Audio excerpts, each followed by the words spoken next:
Camera's rolling. Camera is rolling. Soft stick. Ready? Hi, my name is Donnie Island, and I'm a long-term resident of Sunnyhills and Milpitas. And I guess you could say I'm kind of the instigator of this documentary. Hi, my name is David Mosqueda. I was lucky enough to be born and raised in Milpitas. My family has resided in the Sunnyhills area since 1958, and I still have great fond memories of my youth, and I'm looking forward to making memories till the last dying breath in Milpitas. Hello, my name is Henry Nichols, Jr., and I'm a longtime resident of Sunnyhills. My family bought this house in 1956, and Sunnyhills wasn't completed when we moved in. My street was called Valmy, which was the last street of the first track.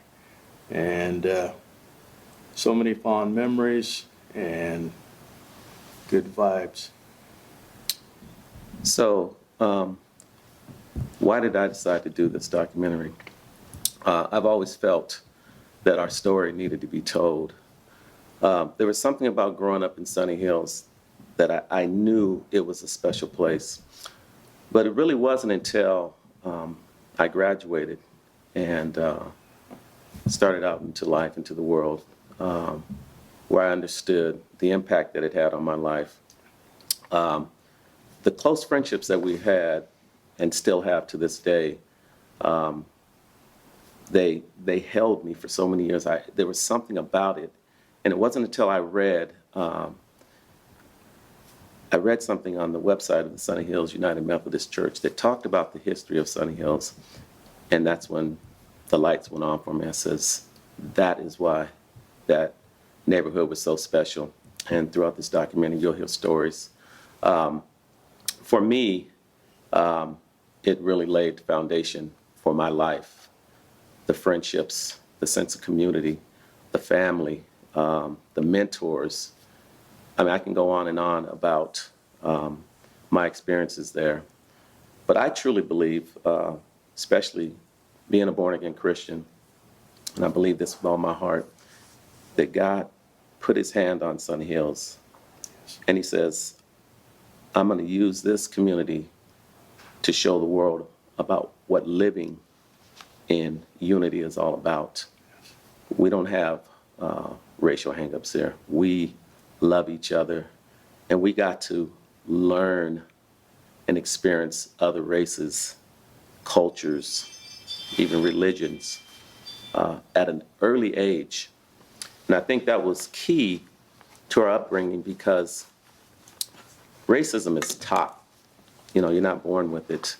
And I believe because we got out and were able to learn about other cultures and races at an early age, that when that, I call it the disease of racism, try to creep into our lives, we shut it down, because we knew that if somebody was trying to poison us with lies, that, hey, we're already out here living amongst other races, and what you're saying about this person because they're different is not true.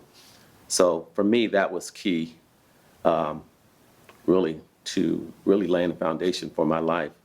We live that saying, it takes a village to raise a child. We can go anywhere in Sunnyhills and feel safe.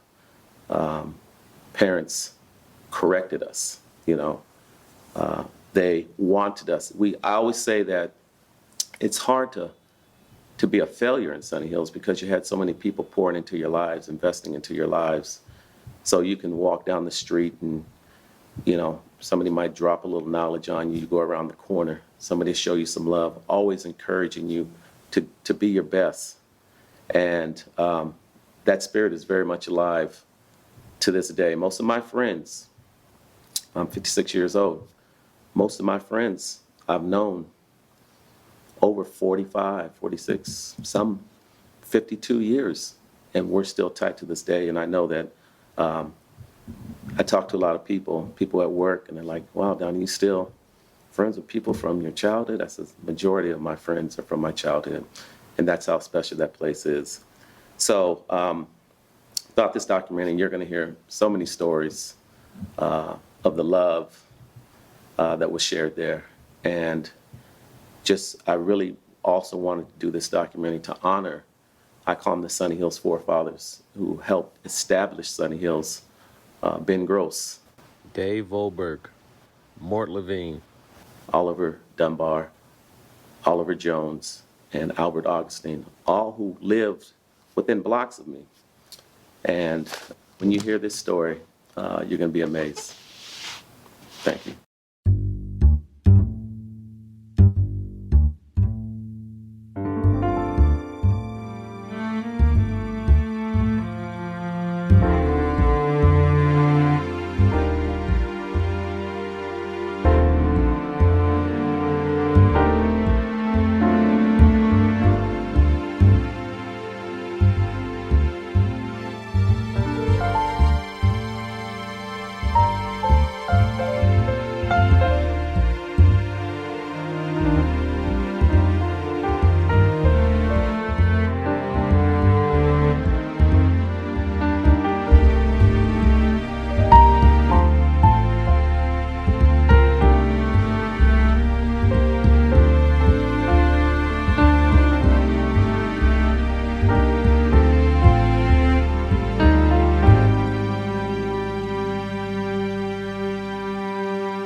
My family moved here when I was in the 4th grade, and I attended Pomeroy Elementary, which is just south of Sunny Hills, about across the street from Sunny Hills if you really look at it.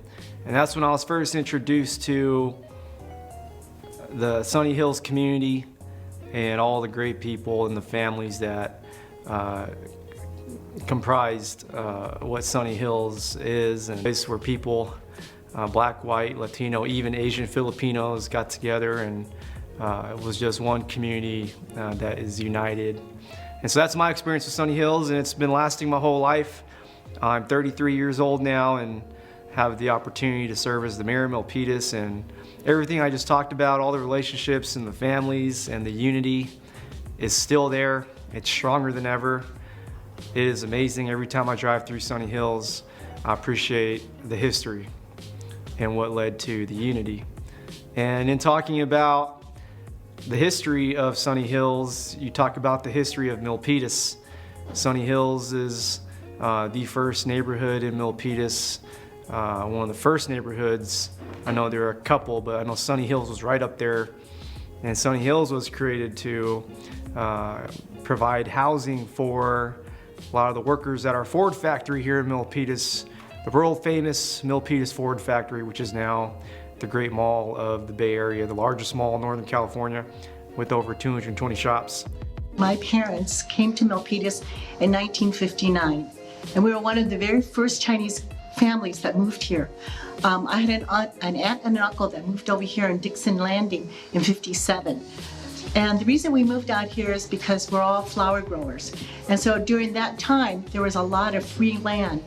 So we moved in 59, and then shortly after that, the whole street, all of Dempsey Road, which is still there right now, were all owned by Chinese families. And what happened is that we stayed there for a while. I think it was back in maybe closer to the 70s. Eminent Domain came in and they bought everything out. And at that time, they changed all that to Sinclair Expressway, and now it's 680. Growing up in Sunny Hills was a very special time. A lot of families came from everywhere. In summertime, you were able to take bike rides all over the neighborhood and drive into other neighborhoods. We had the McKenna Field down the street from us. A lot of people are able to join baseball and the Moe family lived across the street. Mrs. Clay, her family came from Oakland. So we had a lot of diversity on Callan Street and on all the other streets. And over time, we bonded like nobody else. It was a safe place to be. And there's no other place like Milpitas. And I've been here for 55 years. It's a wonderful community. My husband has been here for those years too, and they named the Sunny Hill Pathway after my husband, Robert Peckle. And if it wasn't for Donny Island, I don't know if I would even know that this was going on. And Dorothy Dixon and I have been here forever. And it seems like all of the older people not older, my age, have gone and passed. There's very few of us left. I've lived in Milpitas since October 1962. My oldest boy started kindergarten with David Mosqueda. I knew the Moles when they were little boys. Henry, I used to tutor in math. Peggy Pecco and I, she's my oldest neighbor. Yeah, we've been together. Been together for many, many years. My 3 kids were raised here in Milpitas, went through Weller, Thomas Russell, and Milpitas High School. And I worked for Milpitas High School for 27 years. Not Milpitas High School, Milpitas Unified School District for 27 years. I'm David Barber from Milpitas Sunnyhills, Westlake. I came here in 1967. My dad got a job at Ford Motor Company, and we were living in Monterey at the time. I would say, just average family, white trash. I wouldn't say white trash, white recyclables is what I like to refer to it as.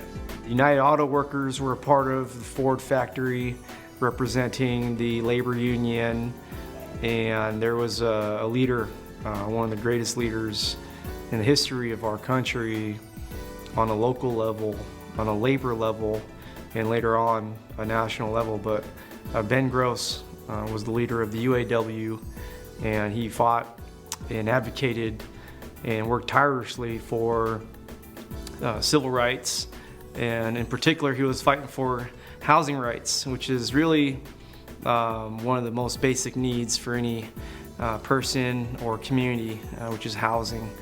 And so he went through a tremendous ordeal and traveled the journey of 1,000,000 miles to create Sunnyhills. Sunnyhills, the neighborhood, the community where white folks and black folks and black folks and white folks can purchase homes next to each other in the same subdivision or neighborhood. When I first came here, one of the things is that when I was growing up in the 60s, I knew nothing about segregation. I had friends that were down in Los Angeles and all over the place. They were all talking about the Watts rights and whatnot.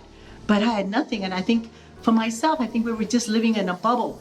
I had so many friends, white friends, Portuguese friends, Mexican, black friends of all, people of all color. But I came through Milpitas when I was a senior in high school. We had been brought down to Alum Rock for a field trip, and the bus driver drove us along the edges here. And it was the first time I had ever seen what I labeled the Golden Hills of California. I'm a Mission District, San Francisco, St. Peter's Academy for Girls, which is the poorest high school in the city. And yet, I wrote my senior thesis on the Golden Hills of California, and that was in 1956, in March. And I never expected to ever end up in Milpitas, but when we looked for a house, we ended up here, and that was in 1971.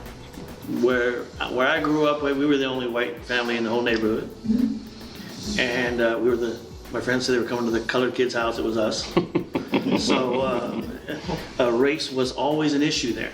So that's all we knew when we were growing up there. And when my mom uprooted and moved us here, I didn't even know what to think. Everybody, I walked around, everybody was playing with each other, and not just at school. where you hear some people are together at school, and out of school you separate together. And everybody was playing, and I didn't even know how to act.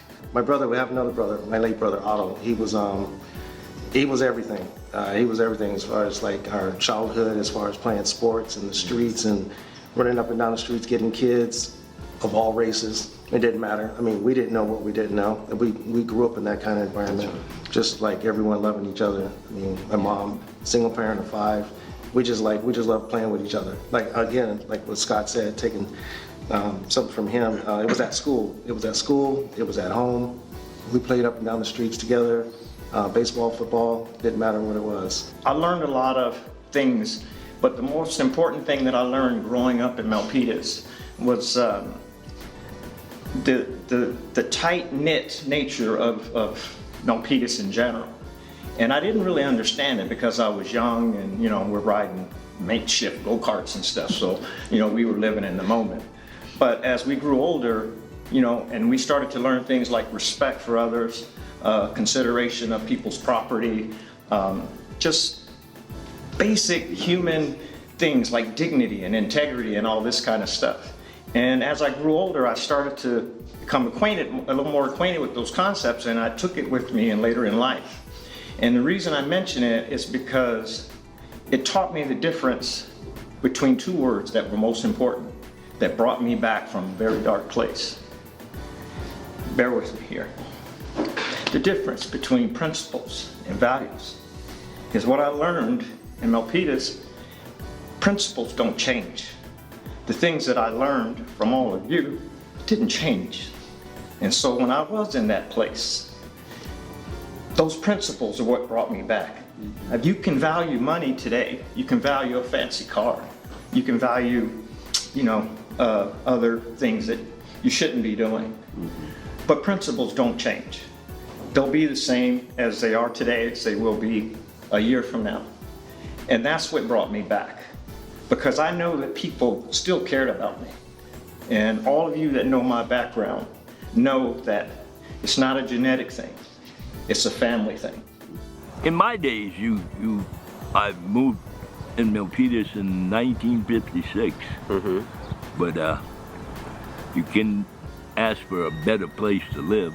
Yes. I had Asians, Indians, Yes. Spaniards, Yes. and all kinds. Yes. And we all lived right around this area. In harmony. Huh. And it's probably the only place in the world Yes. that this had happened.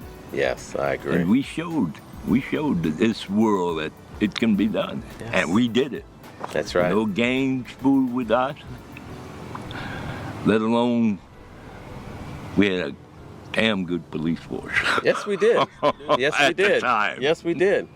But this Sunny Hills my heart's in Sunny Hills. Yeah. This is where I grew up, Yes. and I made my family around the corner, and that's why I enjoy this. Milpitas today is a unified city. Our crime rate is low. Our hate crimes are, I want to say, close to none. And if it ever happens, our whole community does not accept it. And that's why it doesn't really happen here. And I'm so proud of that. And it's because of Mayor Ben Gross, who laid the foundation for our city.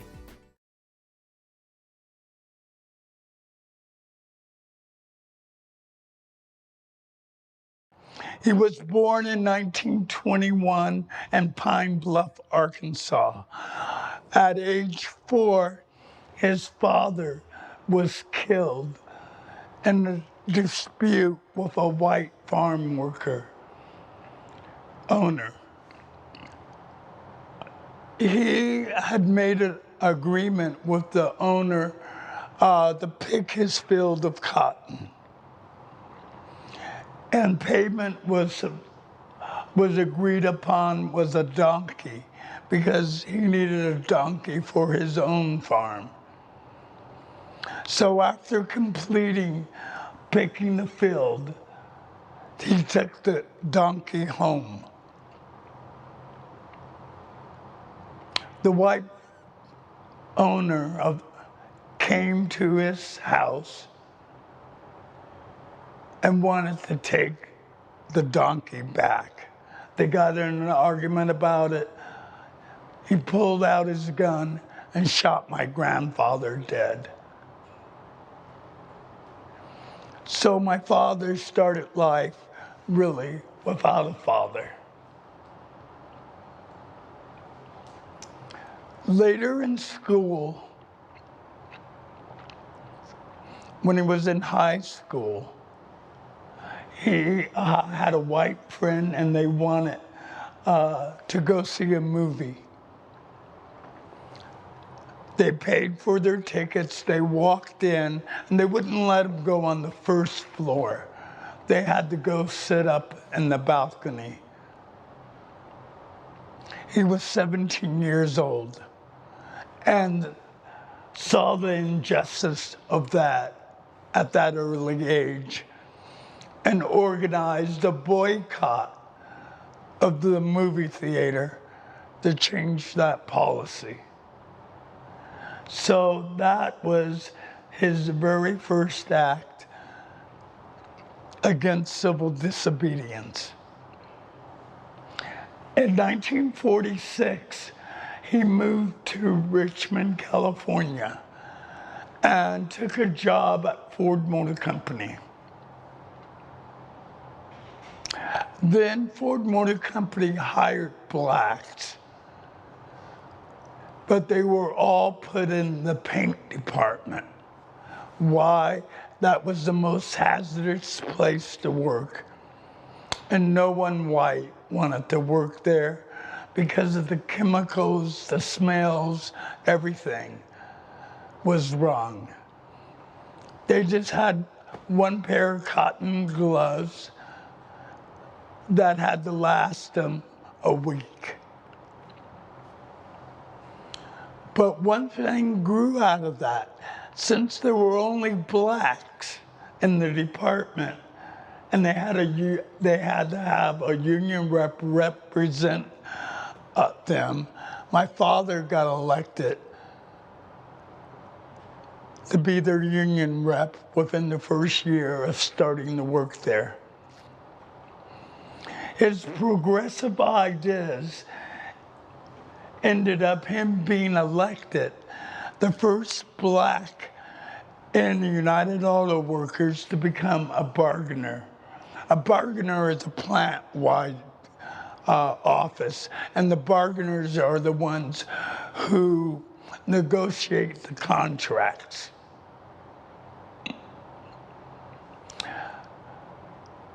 In 1952, the unions made a decision that fair housing was going to become a major issue.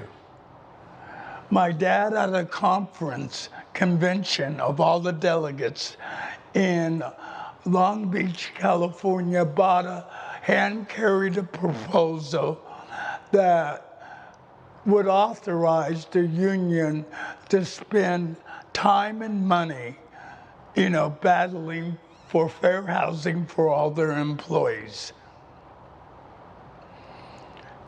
That resolution overwhelmingly passed. And so Walter Reuther, who was the head of the UAW, appointed my dad housing commissioner. What that did was authorize the union to pay money for my father to be able to work on fair housing. Ford Motor Company had announced that they were going to move the plant after getting an offer for Western Pacific Railroad that if you moved your plant to here in Milpitas, they would give the plant a discount on the property. So Ford started making plans to move their plant. My dad started making plans to have fair housing for all the Ford employees that would come here. So He was paid from 1952, before the plant moved here in 55, to research, study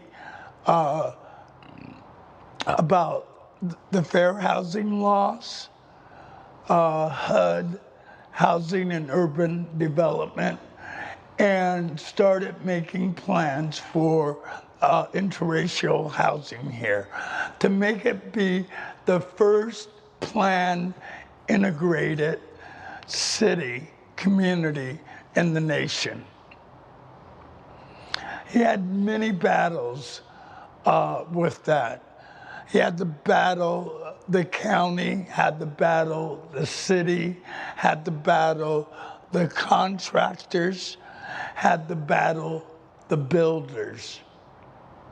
But he had been studying the law since 1952, and he knew what he had to do. He started relationships with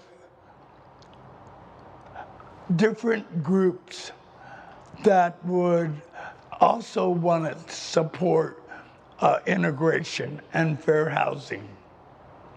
So the Quakers were one of these groups. The Teachers Union was another one of these groups.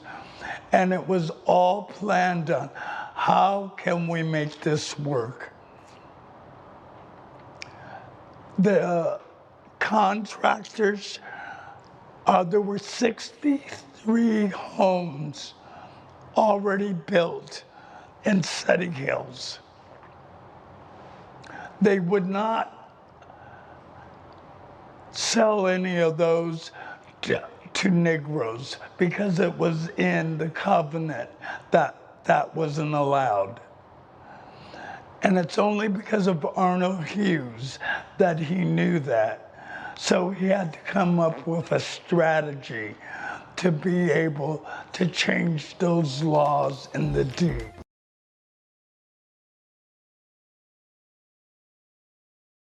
I'm not sure what year it was, but I went out to Ford in Richmond, and I got a job there, and so I started. I'm not quite sure what year that was, but in any case, I started working there, and I was a fender decker, and I worked for Ford for 5 years. As a fender decker, but at some point Ford said they were going to close the plant at in Richmond, and they were going to open it up in Milpitas. And if I'm not mistaken, I heard that Milpitas meant small peas, but I'm not sure if that's accurate. But in any case, 3 of the fellas who were working at the Richmond plant would pick me up, and we would drive out to the Milpitas plant when it got operational. And then while we were out there, we were told that there was going to be some housing built in Milpitas. So I said, well, I had 2 children and a family, so I figured, well, we would buy a house in Milpitas. So I got the invitation from the real estate guy, and he said, come on in for an interview for the housing. And I said, sure. So we made an appointment, and as well as other workers at the plant. And I went in there, and he began the interview. And he told me, you know, it was going to be a great place. And I said, well, you know, I got 2 kids, and I want to raise them in a nice house. So he said, and there won't be any black families there. And so I said to him, well, why not? And he said, well, you know, they don't get along together. I said, well, that's not true because we get together on the line all the time, you know. We work together. So he got pretty uncomfortable with it. And he said, well, we'll get in touch with you. And I knew at that point he had told me that the place wasn't going to be open to all families. And I wasn't having any of that. So I met Arnold Callan, and I mentioned to him that I was told that there wouldn't be any black families living in this housing development being built by this real estate guy. So Arnold Callan took it from there, and from there on, I guess it was history, and so that was the beginning of this Milpitas story, when the union and Arnold Callan got on the case.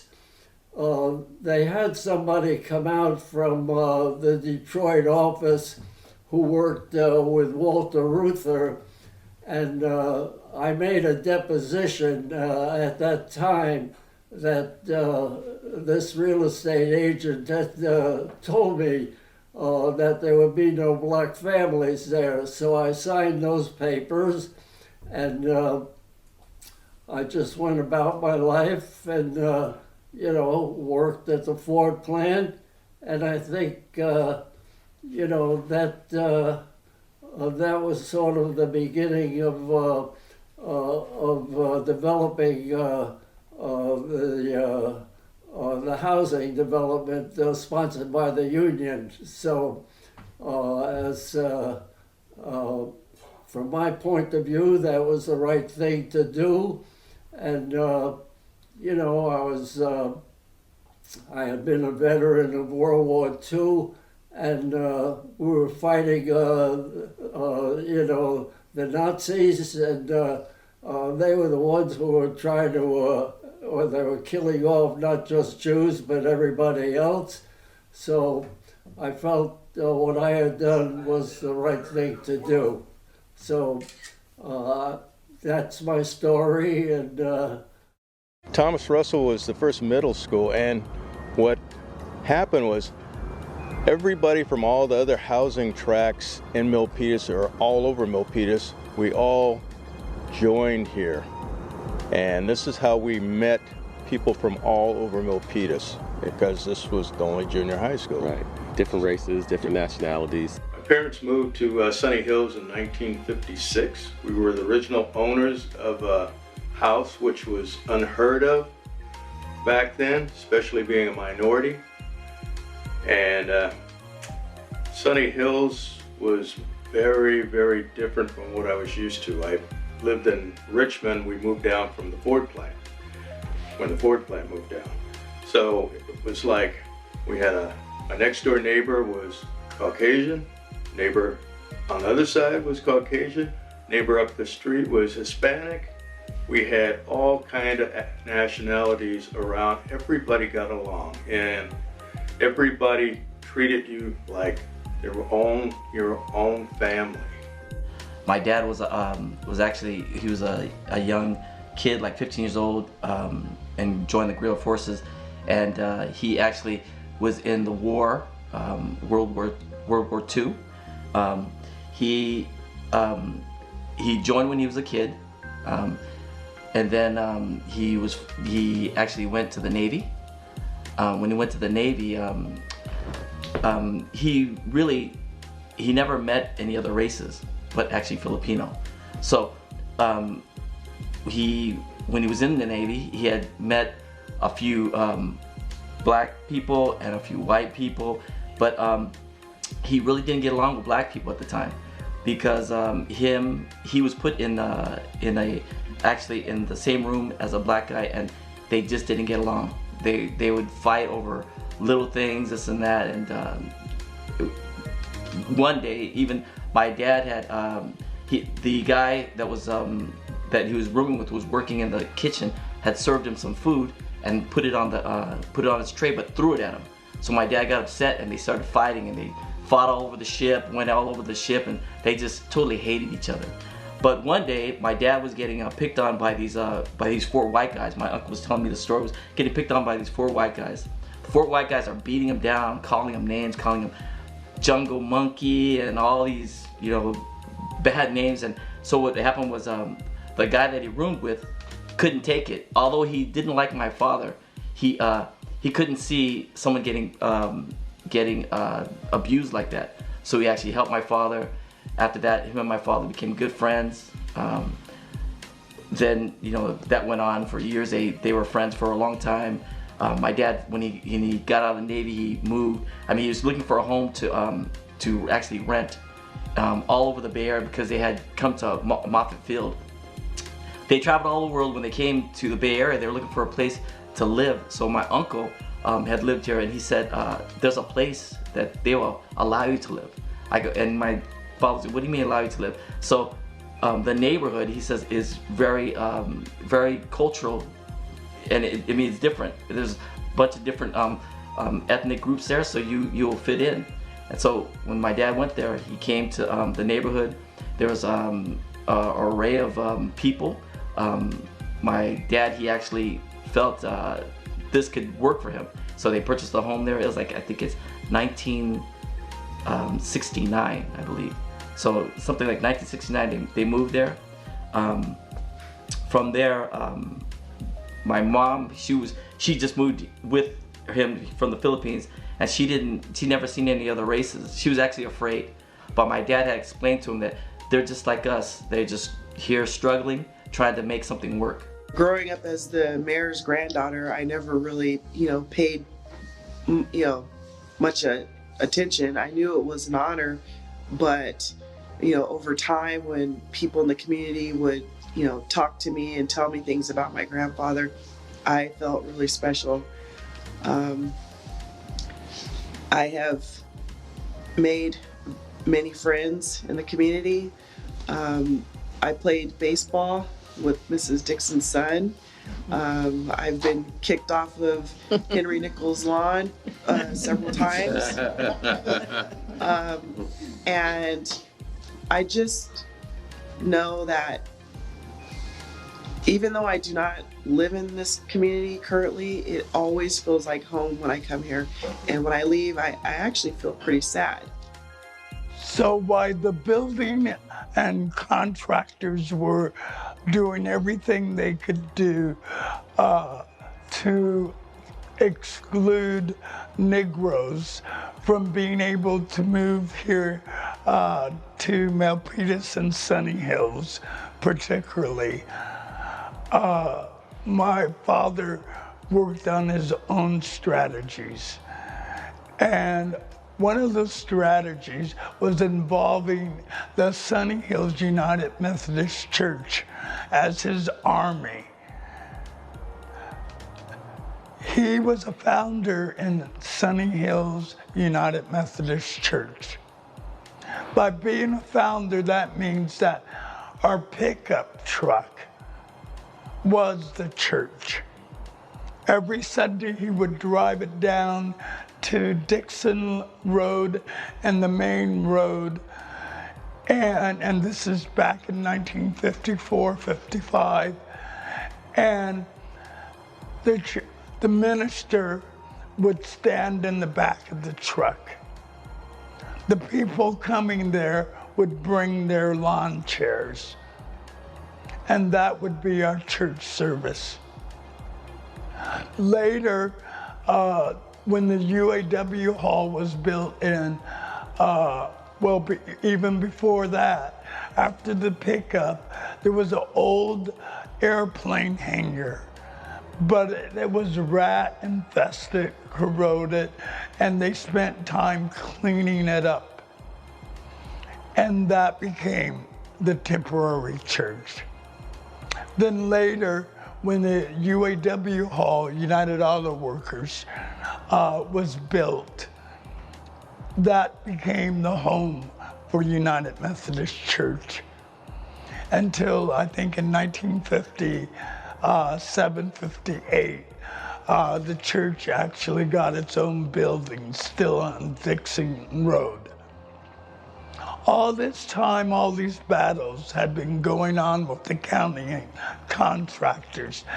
They tried to jack up the sewer hookup fees 100 times the amount they originally were.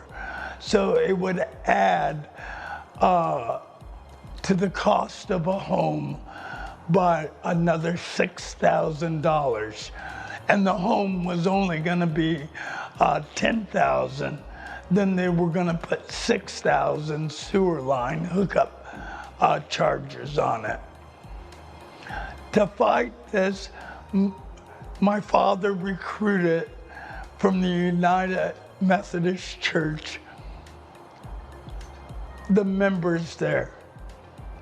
They would come down in front of the housing real estate offices where they were trying to sell these already built homes in Sunny Hills.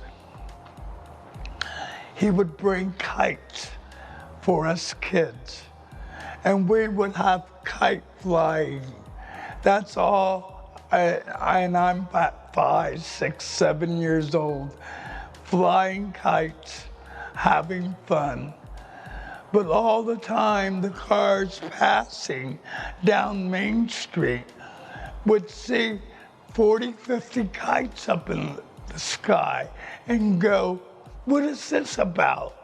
And so they would turn off, come down the road, loop around, see all these black kids, and drive by the model homes not going in.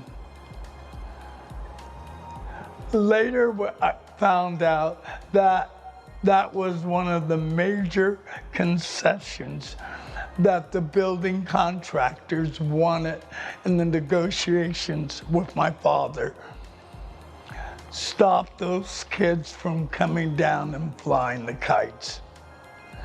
So during all this time, though, he was communicating then with Attorney General Pat Brown, Jerry's father, the current governor. He was communicating with Washington, D.C., San Francisco. He had stepped in when Willie Mays and the San Francisco Giants moved here in 1957, and they denied housing to Willie Mays in a white neighborhood. My father got involved in that battle. Later, Willie Mays came here to Sunny Hills to participate in the ribbon cutting opening of the shopping center in Sunny Hills. And then he came to our house for a barbecue. There's something called the kitchen debate that happened. It was between Vice President Nixon and the Soviet Union, Nikita Khrushchev. What had happened is a housing exposition had been set up in Washington, D.C. the year before. Now this year, the Americans were to go to Moscow and set up their housing expedition. The day before that was to happen, Nixon called on American citizens to go down on your knees, turn to the east, and pray that the Soviet Union would open up its immigration laws to allow the Jewish citizens from the Soviet Union to be able to immigrate to different countries. And he wanted Nixon led a prayer that the Soviet Union and Khrushchev allow that to happen. Khrushchev was pissed off about this. So there's a famous kitchen debate that happened.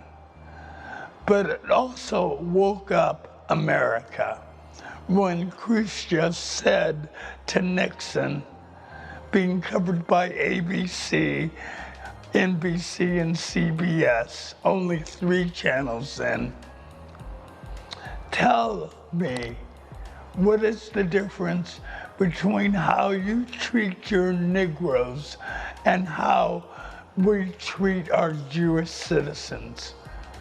You don't allow them to live in any neighborhood they want.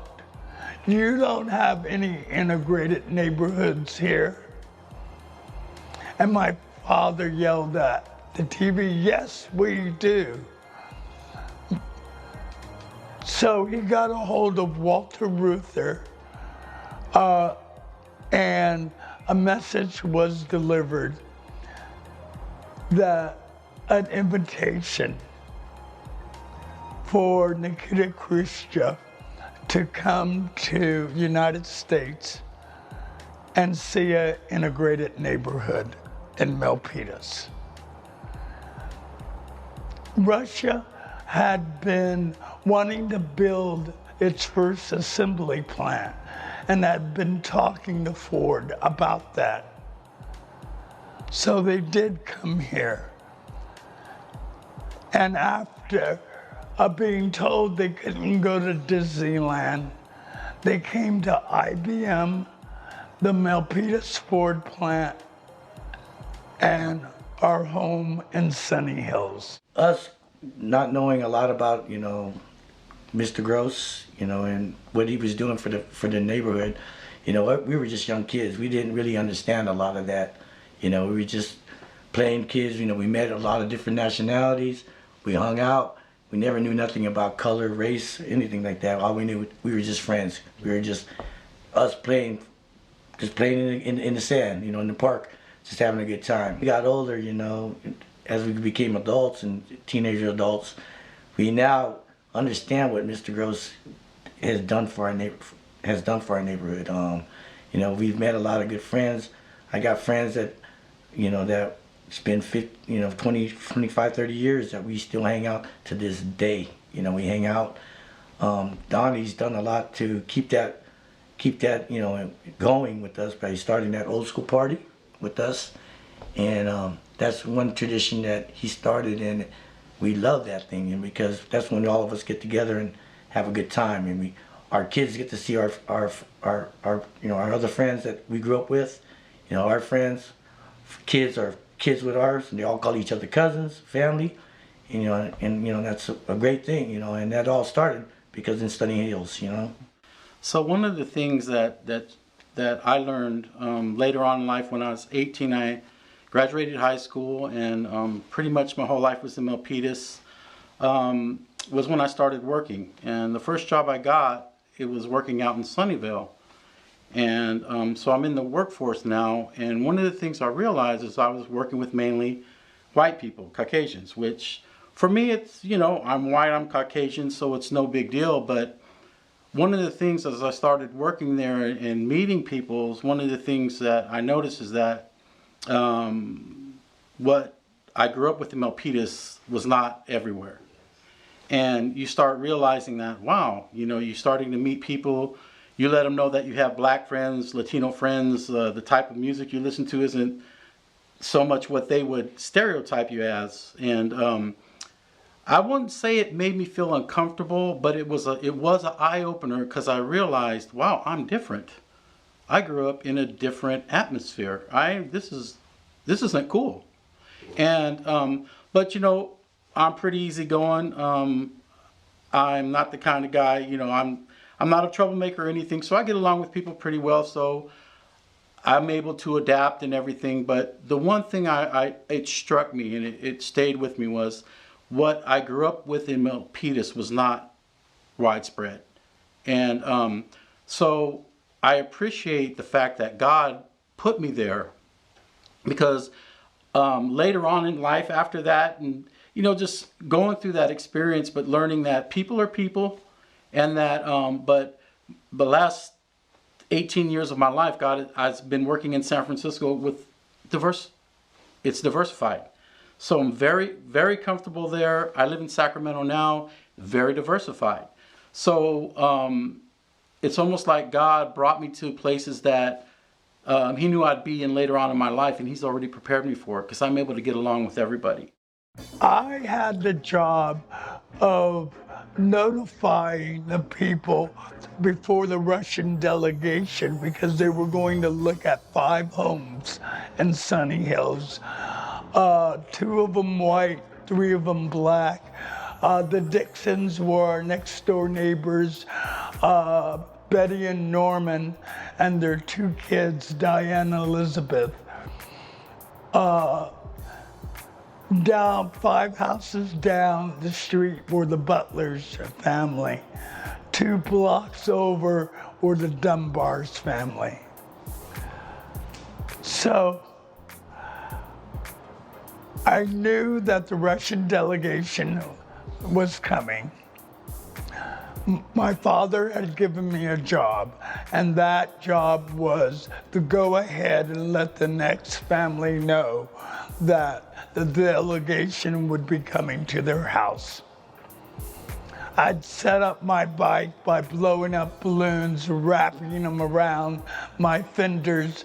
They give a boom, boom, boom, boom, boom, boom, boom. I'd taken playing cards, put clothespins on them, and to make the rah, rah, rah, rah, rah, rah, rah. So I'm 8 years old.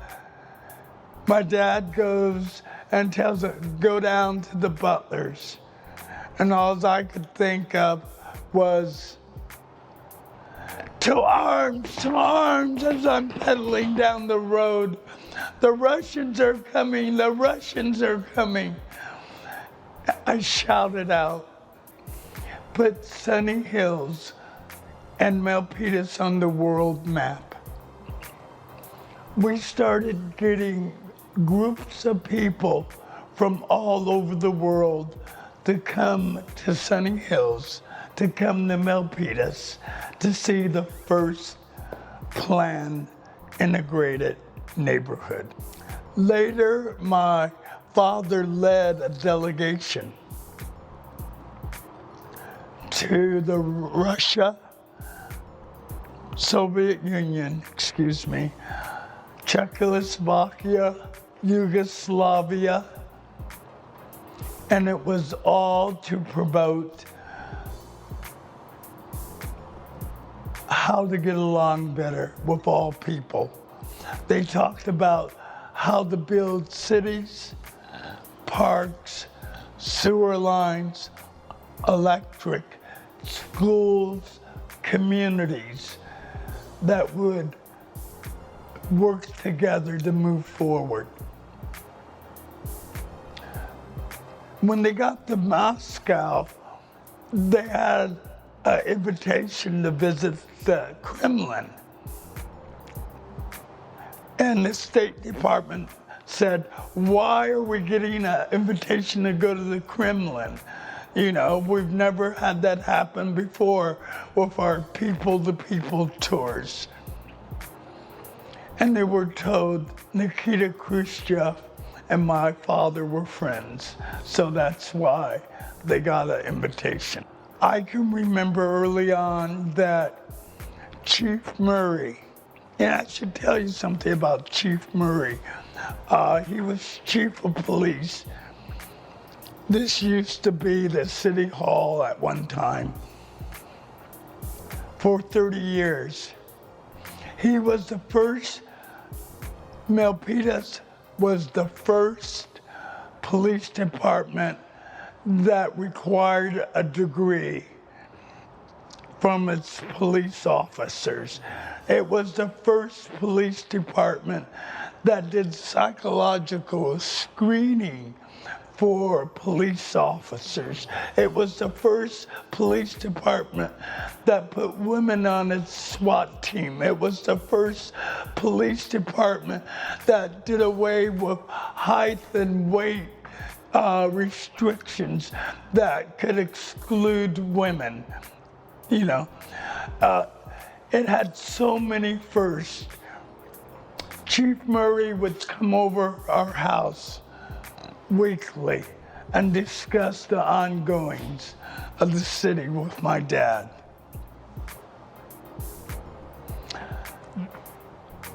One of those discussions was about the problem with two neighbors in the Sunny Hills community. Those neighbors were racist. They decided together that the minister who was also white from Sunny Hills Methodist Church and the chief of police, Murray, would go visit those two homes. So you have a white chief of police going to a white person's house, knocking on the door and telling them, "You're not right for this community. Your racist attitudes are not who we are. It'd be better if you found someplace else to live." Chief Murray and my father also worked on other issues together. One of the ones I remember at an early age was one of the lieutenants or captains, but someone in a ranking position in the police department, was battering their wife. The wife would call into the police department. They would dispatch officers out to him, but that was their boss. What could they do? What could they say? So the battering kept on. Finally, the wife called Chief Murray's wife, told her what was happening. Chief Murray came over to our house. My dad and him sat down. They had me mix them a drink. And they came up with a solution. And that was that there was some training classes going on for police officers on how to handle domestic violence calls. So they sent this abuser to the training class. He had to go through like 10 sessions. And it wasn't just to train him. The purpose was he would come back to the department here and train all the police officers here. A couple of months later, Chief Murray comes over to my house and he shares with my dad that he had gotten a call from the wife to say thank you. The abuse had stopped. And he had apologized to her for those years of abuse that she had endured.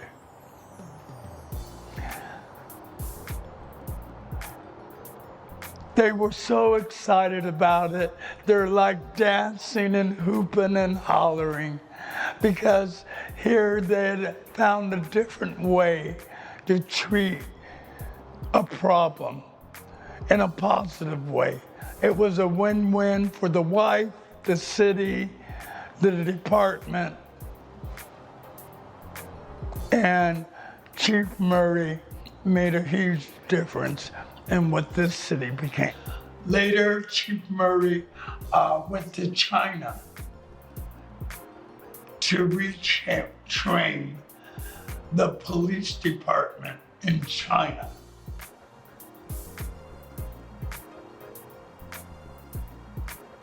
Tiananmen Square uprising broke out.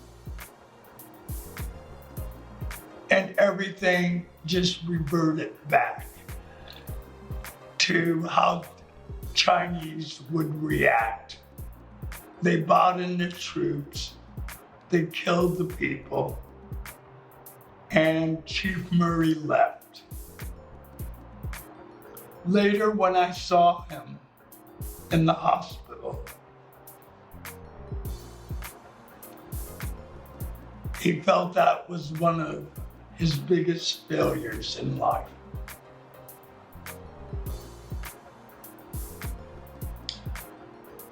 In 1967, Ford Motor Company went on strike. My father, well, let's go back to this.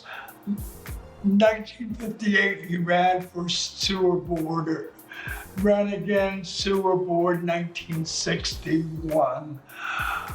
He knew all about the sewer boards from going to the meetings since 1952. 1962 was the first time he ran for city council and won. 1964, he ran again and won. 1966, he ran again and got the most votes, which put him in the position of becoming the first black mayor elected in the United States by a majority, 90% of white people. 1967, there's a strike. Ford Motor Company goes on strike. My father is appointed strike captain. The strike captain's duties are to assign members to strike picket line duty. There was a rule, though, that in the UAW bylaws, that if you were behind in your union dues, you could not be assigned to picket duty. And so if you didn't do picket duty, you didn't get a stipend from the union. The strike went on. There were a group of Ford workers that lived in Oakland that were part of the Black Panther Party that went from commuting to Richmond, which was east, to commuting west to Milpitas. After 2 weeks, it's one paycheck. After 4 weeks, that's 2 paychecks. And rumors circulated through the plant that there was going to be a cross burning at our house on Hazen Street in Milpitas, that there were threats against my father and our family. We had converted our garage to a family room. Organ was out there, desk, file cabinets, hand crank mimeograph machine, pool table, washer dryer. The Black Panther Party from Oakland set up security in our garage, family room. They loved being able to do their laundry while they served their time there. So that was our protection during the 68-day Ford Motor Company UAW strike in Milpitas. During all that time, from my father's election, he recruited other minority members and women to run for office. Gil Brooks from our local church became one of the first black school board members. they would, at Sunny Hills Church, they would end the service. Then the people right there would set up tables in the back of the room and start stuffing envelopes for mail outs to support my father and Bill Brooks and others in the next upcoming election. My father would not have been able to accomplish the things he did without the support of the United Auto Workers, Walter Reuther, president of the UAW.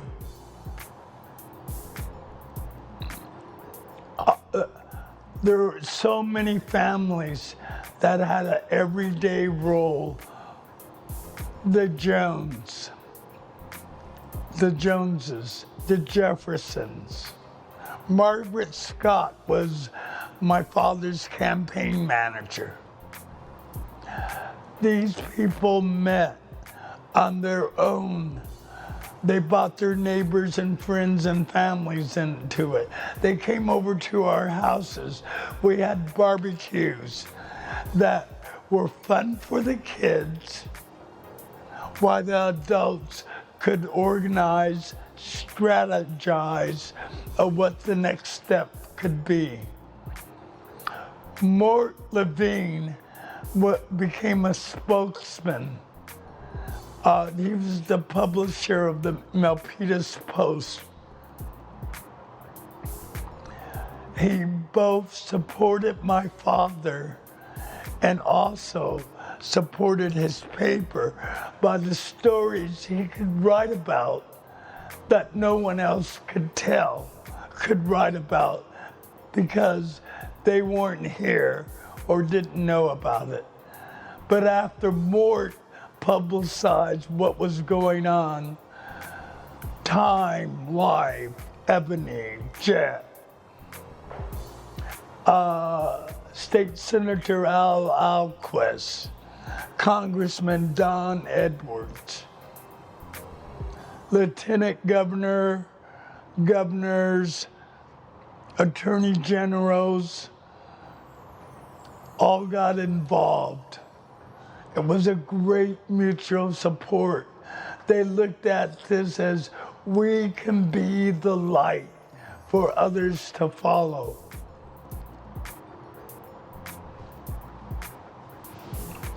Growing up here gave me superpowers. I'm not affected by the outside world. What they try to tell me who I should be, because I know who I am.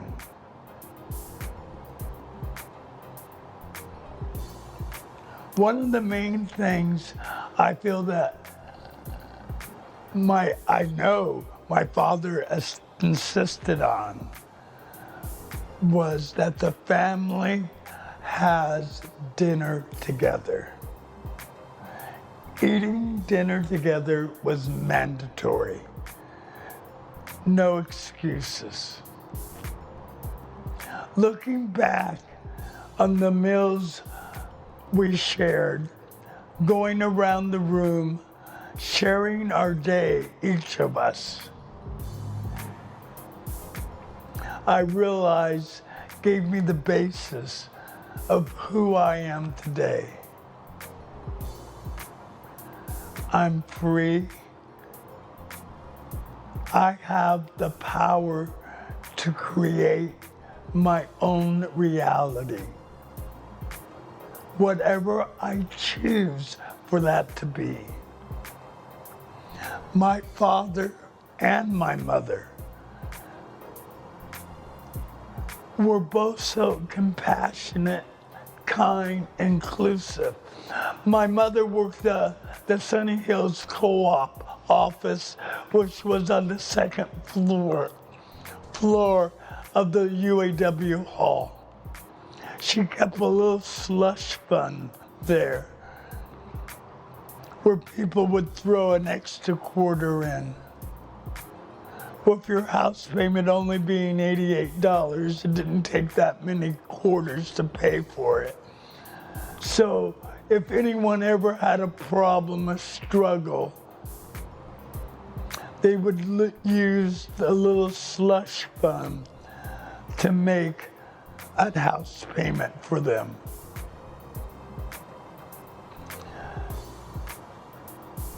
Even the scary times we shared together.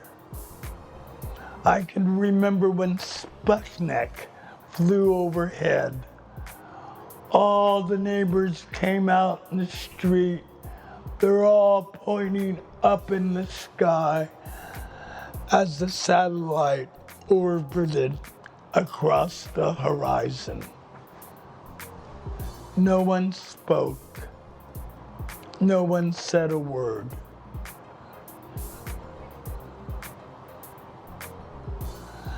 Later, we started building our very first bomb shelter that I knew about. I think only 2 got completed. I think they've been turned into wine cellars now. When I was young, growing up, there was no wait till your dad or I'm gonna call your parents. If I did something wrong, I heard about it right then to whatever parent was there at the time.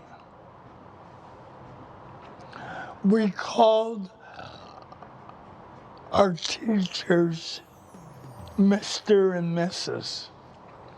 We called our parents, friends, Mr. and Mrs. as a show of respect. The main thing I learned from growing up in Milpitas and Sunnyhills is building trust. Building trust is the key of relationships. And you build trust by listening to other people. And you listen without interruption.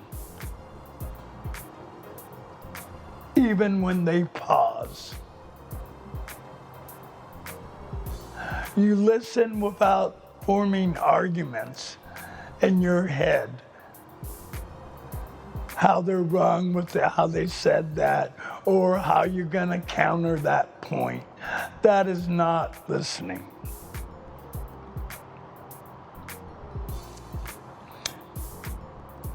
In this community here, I learned that it's not as important what you say. The most important thing is what they hear. And that how you say it decides what audience will hear it. So, for me, one of the first times that I experienced racism in my life was when I was playing sports when I was 16. We had a tournament up north, I'm not going to mention the city, and we were a multi-ethnic team, and we're an all-star team, and we were a good team. And we went up to play in this tournament. One of maybe a couple multi-ethnic teams that were there. I remember there was a team from South San Francisco, predominantly Hispanics, maybe a couple blacks, maybe a white, but they were really the only other team that was multi-ethnic. We get up there, and coming from Milpitas, you know, we're just used to getting along with everybody. But we realized that one of the first times I realized that, like Danny said, the rest of the world was not like us. We got into, first game we lost, I remember, and it was kind of devastating for us. But something happened. One of the players' father on the team was a pastor, and he started praying with us before every game. And I'm telling you, something came over that team, which I now know to be the anointing of God, because we played at a level that we had never played at before. It was natural. We were running through teams easily. And we look back on it, and I remember people saying, what's come over us? And I know now that I'm a Christian, I know what came over us. But what happened with that was being a multi-ethnic team and playing in a town that I know now had some racism in it. It rubbed some people the wrong way. And so what happened was, now all of a sudden, I'm out in left field, and there's cars driving by, and people are yelling nigger out the window, which to me was so foreign. I mean, it really spooked me the first time I heard it. It's like, what? And we all were like, this is crazy. We have never experienced this. There were some Hispanic friends on my team, and they were calling them names. And even the white people on my team were shocked. They're like, this is not how we get down. It challenged us. But we didn't respond with that same negativity. We didn't respond with hate. We didn't say anything. We simply let our play do the talking. And I tell you what, I noticed a shift in people. This is why I know God will always come to your aid when you respond with love. We didn't respond to those negative comments. We simply continued playing the game, and we won that tournament. But those same people that were driving by for days, calling me nigger, calling some of my other teammates, derogatory terms. At the end of that tournament, I noticed this one guy who was calling me nigger standing out right outside the foul line. He was cheering for us because something came over him. I'm telling you, God changed hearts that day. And I can look back now in my life and see the importance of me growing up in Sunny Hills and the importance of me getting that spirit of love and that spirit of unity in me, because what we went through that season of growing up in Sunny Hills for a purpose. It's not meant to be kept in Sunny Hills. It's meant to be spread to the world, to everybody we come in contact with. People, when they meet us and we start telling them our story, they're amazed. They can't believe it.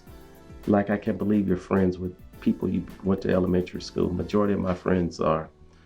So that's the significance, and that's the importance of it. And that's why I know that God's hand was not only on Sunny Hills, but God's hand is on this documentary. Because this documentary is about the works of Ben Gross and the efforts of a lot of men that came together to form this first planned integrated community in the world. But God had a different purpose for it, in my opinion.